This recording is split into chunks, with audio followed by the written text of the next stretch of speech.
ನಮಸ್ಕಾರ ಸ್ನೇಹಿತರೆ. ತಾಲಿಬಾನಿಗಳಿಗೂ ಭಾರತಕ್ಕೂ ಅದರಲ್ಲೂ ಸ್ವಾಮಿ ವಿವೇಕಾನಂದರಿಗೂ ಏನು ಸಂಬಂಧ? ಸ್ವಾಮಿ ವಿವೇಕಾನಂದರ ಹೆಸರಿನಲ್ಲಿರುವ ಸಂಸ್ಥೆಗೆ ಅಫ್ಘಾನಿಸ್ತಾನ್ನ ತಾಲಿಬಾನಿ ಸರ್ಕಾರದ ವಿದೇಶಾಂಗ ಸಚಿವ ಮೌಲವಿ ಅಮೀರ್ ಖಾನ್ ಮುತ್ತಕಿಯನ್ನ ಕರೆಸಿದ್ದಾರೆ. RSSನ ಅಂಗಸಂಸ್ಥೆಯಾಗಿರುವಂತಹ ನವದೆಹಲಿಯ ವಿವೇಕಾನಂದ ಅಂತಾರಾಷ್ಟ್ರೀಯ ಪ್ರತಿಷ್ಠಾನಕ್ಕೆ ಮುತ್ತಕಿಯನ್ನ ಕರೆಸಿ ಹಿಂದುತ್ವದವರು ಆತನಿಂದ ಸಂಸ್ಕೃತಿ, ಸಂಬಂಧ, ಸೌಹಾರ್ದತೆ, ಸಾಹಿತ್ಯ ಎಂಬೆಲ್ಲ ಪ್ರವಚನವನ್ನ ಹೇಳಿಸಿಕೊಂಡಿದ್ದಾರೆ. ಪಾಪ ತಾಲಿಬಾನಿಗಳಿಂದ ಈ ಪಾಠವನ್ನ ಹೇಳಿಸಿಕೊಡುವಂತ ಕರ್ಮ ಇವರಿಗೆ ಬರಬಾರ್ದಿತ್ತು. ಇದು ವಿಚಿತ್ರ ಆದ್ರೂ ಸತ್ಯ. RSS ಸಂಬಂಧಿತ ಕಾರ್ಯಕ್ರಮದಲ್ಲಿ ತಾಲಿಬಾನಿ ಮುತ್ತಕಿ ಆಶೀರ್ವಚನವನ್ನ ಕೊಟ್ಟಿದ್ದಾರೆ. ತಾಲಿಬಾನ್ ಅಲ್ವೇ ಅಲ್ಲ ಅಂತ ಹಿಂದುತ್ವದ ಘನ ವಿದ್ವಾಂಸರು ಮುತ್ತಕಿಯವರ ಪ್ರವಚನವನ್ನ ಕೇಳಿ ಪುನೀತರಾಗಿದ್ದಾರೆ. ಸ್ನೇಹಿತರೆ, ದೇಶದ ಜನರನ್ನ ಪಾಕಿಸ್ತಾನಕ್ಕೆ ಹೋಗಿ ಉಗ್ರರಿಗೆ ಹುಟ್ಟಿದವರು ಎಂದೆಲ್ಲ ಲಜ್ಜೆಗೆಟ್ಟ ಭಾಷೆಯಲ್ಲಿ ಬೈತಾ ಇರುವವರ ಆದರ್ಶ ಸಂಸ್ಥೆಯೊಂದು ಇನ್ನೊಂದು ಉಗ್ರವಾದಿ ಕರ್ಮಠ ದೇಶದ ಸರ್ಕಾರದ ಸಚಿವನನ್ನ ದೇಶಕ್ಕೆ ಕರೆಸಿ ಭಾಷಣವನ್ನ ಮಾಡಿಸಿದೆ. ನಮ್ಮ ದೇಶಕ್ಕೆ ಅವರು ಬರಲಿ, ರಾಜತಾಂತ್ರಿಕತೆಯ ಮಾತುಗಳನ್ನಾಡ್ಲಿ, ಅದಕ್ಕೆ ಸಂಬಂಧಪಟ್ಟಂತ ಏನೇ ಇದ್ರು ಅದನ್ನ ಮಾಡ್ಲಿ, ಆದ್ರೆ ತಾವೇ ದೇಶಭಕ್ತರು ಅಂತ ಘೋಷಿಸಿಕೊಂಡು ಉಳಿದವರನ್ನ ಪಾಕಿಸ್ತಾನಕ್ಕೆ ಹೋಗಿ, ಅಫ್ಘಾನಿಸ್ತಾನಕ್ಕೆ ಹೋಗಿ ಅನ್ನುವವರು ಆ ಉಗ್ರ ಸರ್ಕಾರದ ಸಚಿವನನ್ನ ವಿವೇಕಾನಂದರ ಹೆಸರಿನ ಸಂಸ್ಥೆಯ ಕಾರ್ಯಕ್ರಮಕ್ಕೆ ಕರೆಸಿದ್ದು ಯಾವ ನಾಚಿಕೇಡಿನ ಸಂಗತಿ? ಇದು ಇವರ ದೇಶ ಪ್ರೇಮವೇ? ಈ ಬಗ್ಗೆ ಮಾತಾಡೋಣ. ನಾನು ಚರಣ ಇವರ್ನಾಡ್. ನೀವಿನ್ನು ಪೀಪಲ್ ಟಿವಿಯ ಯೂಟ್ಯೂಬ್ ಚಾನೆಲ್ಗೆ ಸಬ್ಸ್ಕ್ರೈಬ್ ಆಗದೇ ಇದ್ದಲ್ಲಿ ಈಗಲೇ ಸಬ್ಸ್ಕ್ರೈಬ್ ಆಗಿ, ಹಾಗೆ ಬೆಲ್ಲೈಕನ್ ಒತ್ತೋದಕ್ಕೆ ಮರಿಬೇಡಿ. ನಮ್ಮ ಫೇಸ್ಬುಕ್, ಇನ್ಸ್ಟಾಗ್ರಾಮ್, ಟ್ವಿಟರ್ ಪೇಜ್ಗಳನ್ನ ಫಾಲೋ ಮಾಡೋದಕ್ಕೆ ಮರಿಬೇಡಿ. ತಾಲಿಬಾನಿನ ಸಚಿವರು ಭಾರತಕ್ಕೆ ಬಂದಿದ್ದಾರೆ. ಕಳೆದ ಶುಕ್ರವಾರ 10ನೇ ತಾರೀಕು ಅಫ್ಘಾನಿಸ್ತಾನದ ತಾಲಿಬಾನಿ ಸರ್ಕಾರದ ವಿದೇಶಾಂಗ ಸಚಿವ ಮೌಲವಿ ಅಮೀರ್ ಖಾನ್ ಮುತ್ತಕಿ ಭಾರತಕ್ಕೆ ಬಂದು ಇಳಿದಿದ್ದಾರೆ. ನಮ್ಮ ವಿದೇಶಾಂಗ ಸಚಿವ ಜೈಶಂಕರ್ ಅವರು ಮುತ್ತಕಿ ಅವರನ್ನ ಸ್ವಾಗತಿಸಿದ್ದಾರೆ.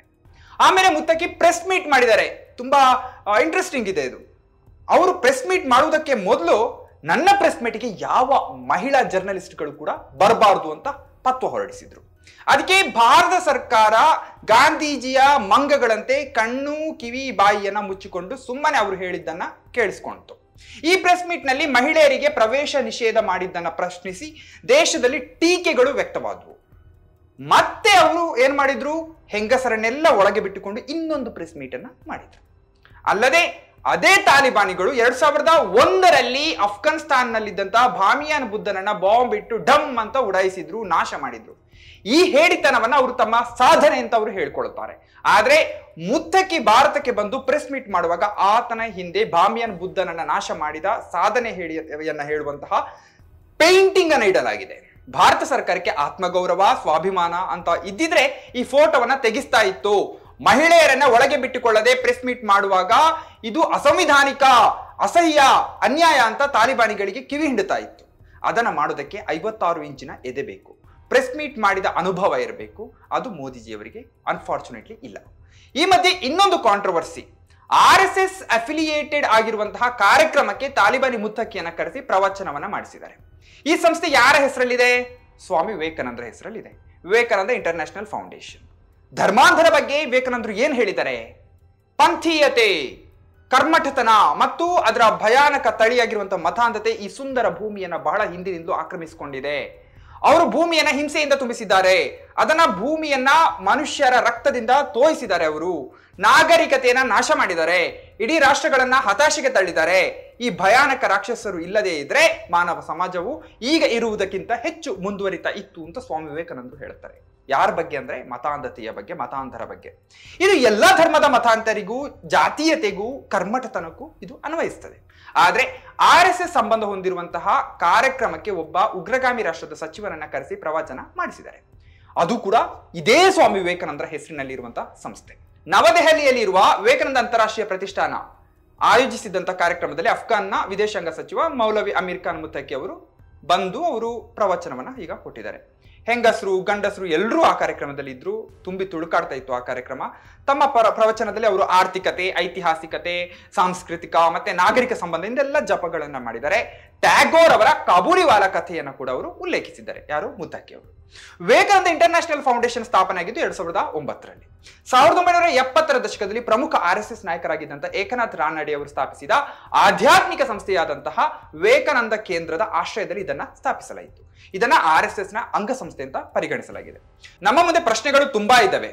ಅವುಗಳಲ್ಲೊಂದು ಅಂದ್ರೆ, ಒಂದು ದೇಶದ ವಿದೇಶಾಂಗ ಸಚಿವ, ಅದರಲ್ಲೂ ಅನೇಕ ದೇಶಗಳು ಅಧಿಕೃತ ರಾಷ್ಟ್ರ ಅಂತ ಇನ್ನು ಕೂಡ ಕನ್ಸಿಡರ್ ಮಾಡದಂತಹ ಒಂದು ದೇಶದ ಸಚಿವನಿಗೆ RSS ಜೊತೆಗೆ ಏನು ಸಂಬಂಧ?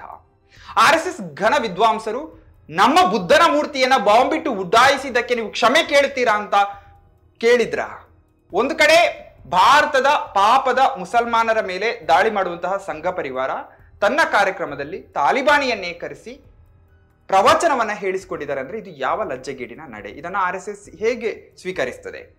ಇದು ಬುಲ್ಡೋಸರ್ ಬಾಬಾ ಅಂತ ಕರೆಸಿಕೊಂಡಿರುವಂತಹ ಯೋಗಿ ಆದಿತ್ಯನಾಥ್ ಅವರ ಬಗ್ಗೆ ಕೇಳಿದ್ರೆ ತಾಲಿಬಾನಿಗಳನ್ನ ಸಮರ್ಥನೆ ಮಾಡೋದು ಅಂದ್ರೆ ಬುದ್ಧನ ಶಾಂತಿಯನ್ನ ಅಪಮಾನಿಸಿದ ಹಾಗೆ, ಹೆಂಗಸರನ್ನ ಮಕ್ಕಳನ್ನ ಅವಮಾನಿಸಿದ ಹಾಗೆ, ಮಾನವೀಯತೆಯನ್ನ ವಿರೋಧಿಸಿದ ಹಾಗೆ ಅಂತೆಲ್ಲ ಅವರು ಭಾಷಣವನ್ನ ಮಾಡಿದ್ರು. जो लोग विभाजन की बात करते हैं एक प्रकार से प्रत्यक्ष रूप से तालिबानीकरण को वह समर्थन देने का कार्य करते हैं। और आपने देखा होगा तालिबान जैसे ही फिर से अफगानिस्तान में घुसा तमाम स्वर उभरने लग गए थे तालिबान के समर्थन में, कठोरता पूर्वक कार्रवाई की गई, तब स्वर शांत हो पाए।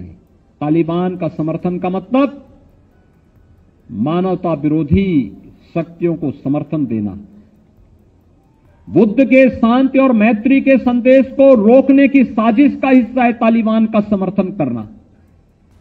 महिलाओं और बच्चों के विरोधी तालिबान के कृत्यों का समर्थन करने का मतलब महिलाओं और आधी आबादी का अपमान करना, बच्चों का अपमान करना। ಇದನ್ನ ಯೋಗಿ ಆದಿತ್ಯನಾಥ್ ಯಾರಿಗೆ ಹೇಳಿದ್ದು? ಯಾಕೆ ನಮ್ಮ ದೇಶದ ಮುಸಲ್ಮಾನರನ್ನ ಅವಮಾನಿಸಲು ಅವರು ತಾಲಿಬಾನಿಗಳ ಜೊತೆಗೆ ಅವರನ್ನ ಸಂಬಂಧ ಕಲ್ಪಿಸಿ ಇಸ್ಲಾಮೋಫೋಬಿಯನ್ನ ಹರಡೋದಕ್ಕೆ ಈ ಹೇಳಿಕೆಗಳನ್ನ ಹಿಂದೆ ಅವರು ಕೊಟ್ಟಿದ್ರು. ಆದ್ರೆ ಅವರ ಸರ್ಕಾರ ಮಾಡಿದ್ದಾದ್ರೂ ಏನು? ಸರ್ಕಾರ ಬಿಡಿ, ಅದು ರಾಜತಾಂತ್ರಿಕತೆ, ಡಿಪ್ಲೊಮಸಿ ಅಂತ ಅದನ್ನ ಕರಿಬಹುದು. ಆದ್ರೆ ಅವರ RSS ಮಾಡ್ತಾ ಇರೋದಾದ್ರೂ ಏನು? ತಾಲಿಬಾನಿಯನ್ನ ಕರೆಸಿ ಪ್ರವಚನವನ್ನ ಮಾಡಿಸಿದ್ದಾರೆ. ಇದನ್ನ ನೋಡಿ ಮೋದಿಗೆ ನಾಚಿಕೆ ಆಗಲ್ವಾ? ಇನ್ನು ನಮ್ಮ CT ರವಿ ಅವರು ಅವರ ಒಂದು ಹಳೆ ವಿಡಿಯೋ ತುಂಬಾ ಓಡಾಡ್ತಾ ಇದೆ, ಈಗ ವೈರಲ್ ಆಗ್ತಾ ಇದೆ. ತಾಲಿಬಾನಿಗಳು ಕಾಂಗ್ರೆಸ್ ಮತ್ತೆ ಕಮ್ಯುನಿಸ್ಟರು ಒಟ್ಟಾಗಿ ಮಾಡಿದಂತಹ ಪಿತೂರಿಯ ಭಾಗ. ತಾಲಿಬಾನಿ ಆಡಳಿತಕ್ಕೆ ಇನ್ನೊಂದು ಹೆಸರೇ ರಾಜ್ಯದ ಕಾಂಗ್ರೆಸ್. ಈ ದೇಶಕ್ಕೆ ರಾಮರಾಜ್ಯ ಬೇಕು, ತಾಲಿಬಾನ್ ರಾಜ್ಯ ಬೇಕು ಅಂತ CT ರವಿ ಅವರು ಹೇಳಿದ್ದಾರೆ.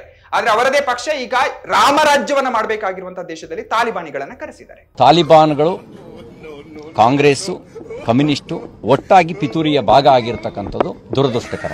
ತಾಲಿಬಾನ್ ಆಡಳಿತಕ್ಕೆ ಇನ್ನೊಂದು ಹೆಸರು ರಾಜ್ಯದ ಕಾಂಗ್ರೆಸ್. ಈ ದೇಶಕ್ಕೆ ರಾಮರಾಜ್ಯ ಬೇಕೋ ತಾಲಿಬಾನ್ ಆಡಳಿತ ಬೇಕೋ? CT ರವಿ ತಾಲಿಬಾನ್ ತಾಲಿಬಾನ್ ತಾಲಿಬಾನ್ ಅಂತ ಜಪ ಮಾಡ್ತಾ ಮಾಡ್ತಾ ತಾಲಿಬಾನಿಗಳ ಪ್ರೇಮಿಯಾಗಿದ್ದಾರೆ ಅಂತ ಕಾಣಿಸ್ತದೆ. ಎಷ್ಟರ ಮಟ್ಟಿಗೆ ಅಂದ್ರೆ ಅವರ ಪಕ್ಷ ಮತ್ತೆ ಅವರ RSS ತಾಲಿಬಾನಿಗಳಿಂದ ತಮ್ಮ ಸಂಸ್ಕೃತಿಯ ಪಾಠವನ್ನ ಹೇಳಿಸ್ಕೊಳ್ತಾ ಇದ್ದಾರೆ. ಎಸ್, ಪಾಕಿಸ್ತಾನವನ್ನ ಉರಿಸಲು ಅಫ್ಘಾನಿಗಳ ಜೊತೆಗೆ ಬಿಜೆಪಿ ಸರ್ಕಾರ ಏನಿದೆ ಅದು ಕೈ ಜೋಡಿಸಿದೆ, ರಾಜತಾಂತ್ರಿಕತೆ. RSS ತನ್ನ ಕಾರ್ಯಕ್ರಮಕ್ಕೆ ತಾಲಿಬಾನಿ ಮುತ್ತಕ್ಕಿಯನ್ನ ಕರೆಸಿ ಇನ್ನು ಪಥಸಂಚಲನ ಮಾಡೋದಕ್ಕೊಂದು ಬಾಕಿ ಇದೆ. ಅದನ್ನ ಮಾಡಿದ್ದಾದ್ರು ಯಾಕೆ? ಈಗ ರಾಜತಾಂತ್ರಿಕ ಕಾರ್ಯಗಳಿಗಾಗಿ ತಾಲಿಬಾನಿಗಳನ್ನ ಅಫ್ಘಾನಿಸ್ತಾನದಿಂದ ಕರೆಸಲಿ, ಅದರ ಸಚಿವರನ್ನ ಕರೆಸಲಿ. ಆದ್ರೆ ಸಾಂಸ್ಕೃತಿಕ ಸಂಘಟನೆಗಳು ಅಂತ ಕರೆಸಿಕೊಳ್ಳುವ ವಿವೇಕಾನಂದ ಇಂಟರ್ನ್ಯಾಷನಲ್ ಫೌಂಡೇಶನ್ಗೆ ಯಾಕೆ ಕರೆಸಿದ್ದಾರೆ? ಇದನ್ನ ನೋಡುವಾಗ ಒಂದು ಪ್ರಶ್ನೆ ನಮ್ಮನ್ನ ಕಾಡುತ್ತದೆ. ಅದೇನಂದ್ರೆ ಇವರೆಲ್ಲರ ಸಿದ್ಧಾಂತ ಒಂದೇಯಾ ಅಂತ. ಶನಿವಾರ ಮುತ್ತಕ್ಕಿ ಉತ್ತರ ಪ್ರದೇಶದ ಐತಿಹಾಸಿಕ ದಾರುಲ್ ಉಲೂಮ್ ದಿಯೋಬಂದ್ಗೆ ಭೇಟಿಯನ್ನ ಕೊಟ್ಟರು. ಇಸ್ಲಾಮಿಕ್ ಸೆಮಿನರಿಯಲ್ಲಿ ಅಲ್ಲಿನ ಧಾರ್ಮಿಕ ಇಸ್ಲಾಮಿಕ್ ಸ್ಕಾಲರ್ಸ್ಗಳ ಜೊತೆಗೆ ಚರ್ಚೆಯನ್ನ ಮಾಡಿದ್ರು. ಈ ಸಂದರ್ಭದಲ್ಲಿ ಉತ್ತರ ಪ್ರದೇಶದ ಯೋಗಿ ಸರ್ಕಾರ ಅವರು ಬರುವಾಗ ಗಾರ್ಡ್ ಆಫ್ ಆನರ್ ಅನ್ನ ಕೊಟ್ಟಿದೆ. ಯಾಕೆ? ಒಂದು ಕಡೆ ಮುಸಲ್ಮಾನರನ್ನ ಹೀನಾಯವಾಗಿ ಬೈಯೋದು, ಅವರನ್ನ ತಾಲಿಬಾನಿ ಉಗ್ರರಿಗೆ ಕಂಪೇರ್ ಮಾಡುವ ಯೋಗಿಯವರು ಅದೇ ತಾಲಿಬಾನಿ ನಾಯಕನಿಗೆ ದೊಗ್ಗು ಸಲಾಮನ ಯಾಕೆ ಹೊಡೆದಿದ್ದಾರೆ? ಎಲೆಕ್ಷನ್ ತಂತ್ರವಾ ಇದು? ತಮ್ಮ ಮೇಲೆ ಮುಸಲ್ಮಾನರ ಕೋಪ ಇದೆ, ಅವರು ಕೋಪಗೊಂಡಿದ್ದಾರೆ ಎನ್ನುವ ಕಾರಣಕ್ಕಾಗಿ ಇದನ್ನ ಮಾಡ್ತಾ ಇದ್ದಾರೆ. ಅದಕ್ಕೆ ಅವರು ತಾಲಿಬಾನಿಯನ್ನ ತಂದ್ರೆ ಮುಸಲ್ಮಾನರಿಗೆ ಖುಷಿ ಆಗತ್ತೆ ಅಂತ ಅವರಿಗೆ ಹೇಳಿದಾದ್ರು ಯಾರು? ಇದು ನಮ್ಮ ಪ್ರಶ್ನೆಗಳು. ಏನೇ ಆದ್ರೂ ಇವೆಲ್ಲವನ್ನ ರಾಜತಾಂತ್ರಿಕತೆಯ ಭಾಗ ಅಂತ ನಾವು ಪರಿಗಣಿಸಿದ್ರು RSS, ಹಿಂದುತ್ವ, ತಾಲಿಬಾನಿಗಳು ಇಷ್ಟು ಈಸಿಯಾಗಿ ಮಿಂಗಲ್ ಆಗಲು ಕಾರಣ ಏನು? ಒಂದೇ ಸ್ಟೇಜ್ಗೆ ಬರೋದಕ್ಕೆ ಕಾರಣ ಏನು? ಹಿಂದುತ್ವದವರಿಗೆ ತಾಲಿಬಾನಿಯಿಂದ ಪ್ರವಚನ ಹೇಳಿಕೊಳ್ಳುವ ಕರ್ಮ ಆದ್ರೂ ಯಾಕೆ ಬಂತು?